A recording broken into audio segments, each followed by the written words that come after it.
ಸಂಗಮೇಶ್ ಏನಪ್ಪಾ? ಓ ಬೇಜಾರ್ ಮಾಡ್ಕೊಬಿಡ ಗೆಳೆಯ.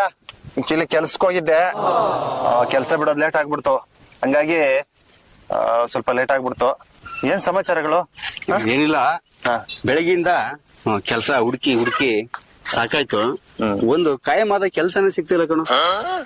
ಗೆಳೆಯ, ನಾನು ನಿನ್ನಾಗೆ ಬೆಂಗಳೂರಿಗೆ ಬಂದು ಹುಡ್ಕಾಡ್ದೆ, ಹಂಗ ಹೆಂಗೋ ಮಾಡಿ ಕೆಲ್ಸನೂ ಗಿಟ್ಟಿಸ್ಕೊಂಡೆ. ಆದ್ರೆ ನಾನು ಓದಿದ್ದೆ, ಅದು ಅನುಕೂಲ ಆಯ್ತು ಕೆಲ್ಸ ಸಿಗೋಕೆ. ಆದ್ರೆ ನೀನು ಓದಿಲ್ಲ, ಏನಿಲ್ಲ, ಹೇಗೋ ಕೆಲ್ಸ ಸಿಗುತ್ತೆ ನಿನ್ಗೆ? ಏನೋ ಕೆಲ್ಸ ಮಾಡ್ತೀಯಲಿ ನೀನು? ಹೇಳು.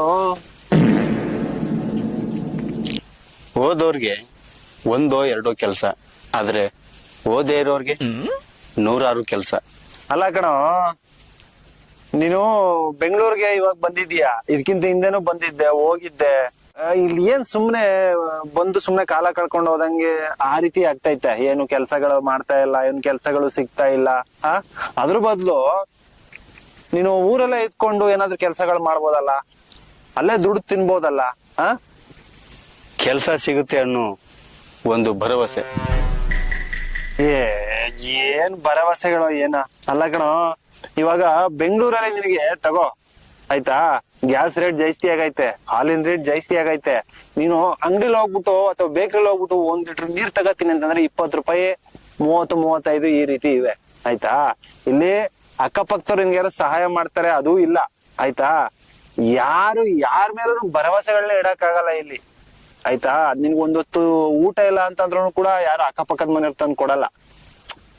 ಇಂಥ ಒಂದು ಬೆಂಗಳೂರು ಇಂಥ ಅಧ್ವಾನ ಸ್ಥಿತಿ, ಇದೆಲ್ಲ ಯಾಕೆ ಬೇಕು ನಿನ್ಗೆ ಅಂತ ನನಗೆ.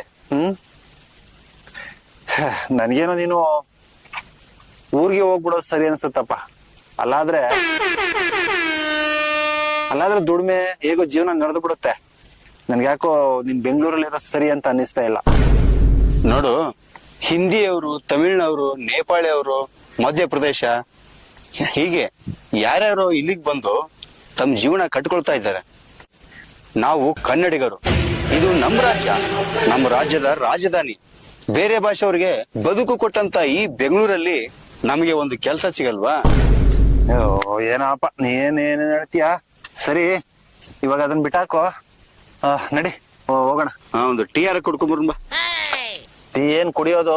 ನಿನ್ ಯಾವಾಗ್ಲೂ ಸಂಕೋಚನೆ. ನಡಿ ಊಟನೇ ಮಾಡೋಣ. ನಡಿ ನಡಿ.